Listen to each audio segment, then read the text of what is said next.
Hey everybody, this is going to be my video on The Rise of Skywalker. Um, I'm just going to do a single video. I was planning on doing like an entire recap of the Skywalker saga, which I may yet do one day. But I just want to get my thoughts out after ruminating on Star Wars Episode 9, The Rise of Skywalker, over the last couple days. I'm actually currently watching The Director and the Jedi, which is the documentary of the making of The Last Jedi, Episode 8. I'm about to have a half hour, 45 minutes left in it. That might give you a general idea of how I feel about The Rise of Skywalker. Essentially,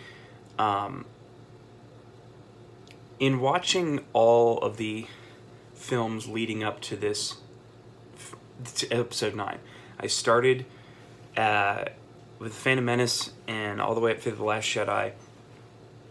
I kind of had a growing experience of just learning to like and appreciate and accept Star Wars as a franchise and a saga, warts and all. So I'm going to do that not even in time, right now with The Rise of Skywalker, in that it has its place in the saga. It is the end of this saga. But now I'm going to talk. So I accept Star Wars. I accept all 9 saga films and all the anthology films that I've watched and the very little bit of TV that I've watched, like The Mandalorian. I like it all. I accept it all that I've experienced with Star Wars. But to talk about The Rise of Skywalker as a movie, I was pretty disappointed with it. I am a Last Jedi, I'm not going to say apologist. I'm a Last Jedi evangelist. I want everybody to accept how amazing that movie was. And having said that, I do believe in complete subjectivity of entertainment, right? So if I say that The Last Jedi is the best Star Wars movie, which I don't think it is. I think Empire Strikes Back is. I think The Last Jedi is the second best. What I'm essentially saying in my parlance is it's my second favorite. I think that if I say it's the best, if I say Empire's the best, if I say fill in the blank is the best, and you say, no, fill in the blank is the best, we're both right. Because there is no such thing as the best. It's all our opinion. It's all, it's all just how we feel about this entertainment, right? But these are my thoughts, if you want them. The Rise of Skywalker, while it is a fun time and it's fun to look at, and there's some genuinely awesome moments and things that I really like about it, the thing that saddens me the most about it is how it, in my opinion, undoes a lot of what Rian Johnson did in The Last Jedi. And what's funny is so many people are happy that it does that. Well, not so many people. I feel like it's probably a 50-50 split. Lots of people loved The Last Jedi when it first came out. I was one of them. I've been a fan since day one. Since walking out of that theater, I felt like my feet were barely touching the ground. I sat in my cold car and talked to Nick Shervanek on the phone for probably an hour and a half, yelling ourselves hoarse about how much we loved this movie. And at the time I was saying, can you believe he did this? This is going to piss so many people off. And while it did piss people off, I now don't think that was his intention. He wasn't like trying to poke and prod at Star Wars fans. What I learned the most in watching the saga leading up to Episode 9 is how The Last Jedi enriches and informs and makes better everything that came before it, including the prequels. The things that Luke Skywalker did and said on Ahch-To to Rey are not a betrayal of anything. They're a learned growth and an amazing way of saying, here's a look at what has happened so far in these movies, and we're going to make it and we're just going to make it like a part of the story. We're going to acknowledge the hubris and the failures of the Jedi. We're going to acknowledge Luke failing to train the second generation or a new generation rather, not the second, but a new generation. We're going to understand why he's downtrodden. We're not going to, I know this now that I'm just talking about The Last Jedi for this entire video, but I don't relish and revel in seeing Luke broken down like that. But I do from a storytelling perspective of somebody who just likes to watch really well told stories and well made movies. I was fascinated to see it. And then to see him become the legend that Rey thought he was and that everybody thought he was. He became that legend by what he did on Crate and those kids in the stable telling the story of what he did with those crudely made figures. And then the broom boy being inspired by that and looking off to the stars and seeing that starship and going, we can make a difference. It doesn't matter who we are. The same way with like the Rey's parentage thing, we can make a difference no matter who we are. That's what I took away from The Last Jedi, and I thought it was incredible. And in my opinion, nearly every decision, like big decision made in The Last Jedi, or excuse me, in The Rise of Skywalker says, we're sorry for what we said or what he said, and now here's this.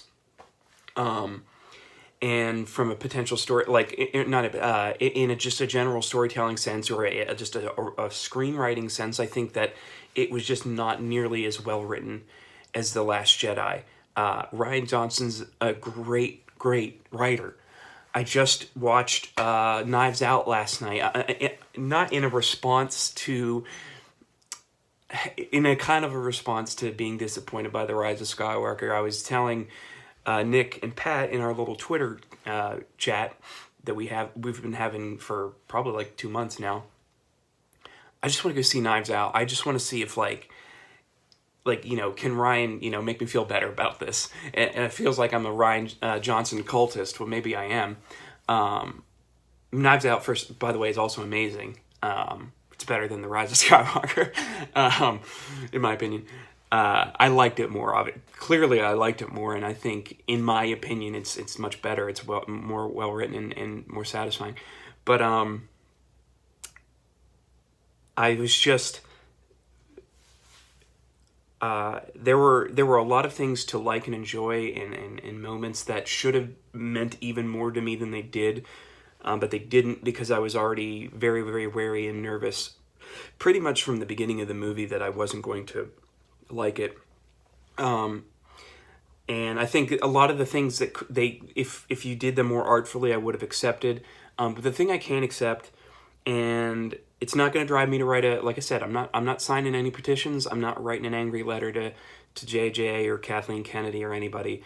But really what disappoints me the most and hurts me the most, and you can call me over emotional if you want, I thought that what they made Mark Hamill do in this was disgraceful to the amazing things he did in The Last Jedi. And there are some people who would say, I feel the exact opposite, and that's fine. That's what makes the world go round. But while I was amazed and touched and inspired and moved by his arc and his character in The Last Jedi, this movie says, fuck that, it's all wrong. He literally says I was wrong. And this is going to be self-aggrandizing, but I wrote a better version of that scene on the drive home with talking, just like trying to release all this emotion that we were feeling in the car with Nick and Larry. I wrote a better scene. I made it better in my head. I made it better for me. I made it better for me. That's all I care about when I'm watching movies, is how I feel.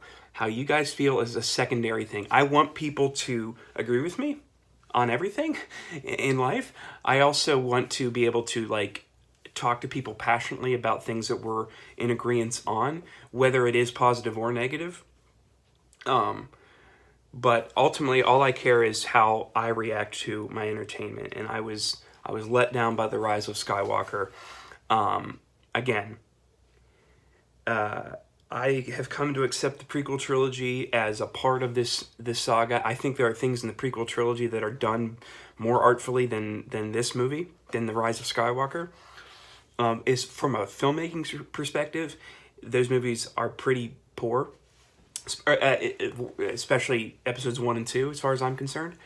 But I think the level of, to me, wrong-headedness and just bad quality writing and filmmaking, this is on the level of episodes 1 and 2 for me, and I didn't think that was ever going to be the case in the Disney Star Wars saga. I like The Force Awakens a lot. I love The Last Jedi, and this, to me, makes both of those movies dumb, or it dumbs them down. Now, I'm always going to be able to appreciate those movies, and I still have them. I still have my Blu-rays. That's one of the last things I said to Nick that night was, I still have my Last Jedi Blu-ray.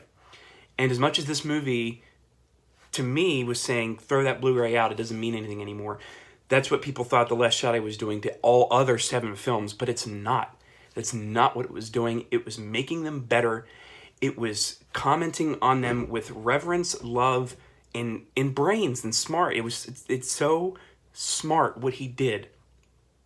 And I don't think the Star Wars fandom in general was ready to hear something quite like that. I sound like I'm being a snob. I sound like I'm saying I'm smarter than everybody else. And I don't mean it to sound like that.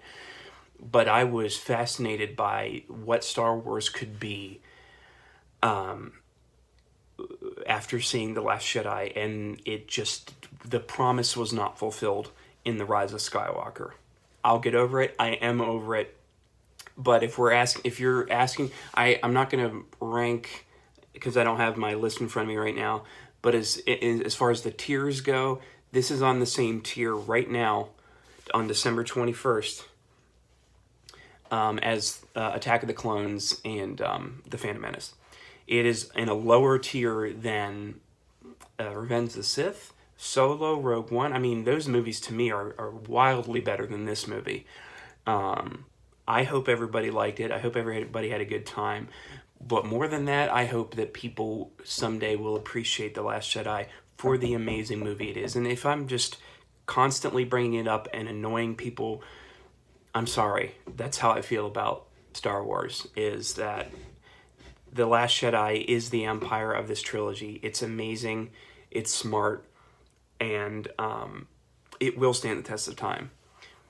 People, I think, in 10 to 15 years will look back and say The Last Jedi was a masterpiece. The Rise of Skywalker is a big, dumb spectacle, in my opinion. The end. Goodbye.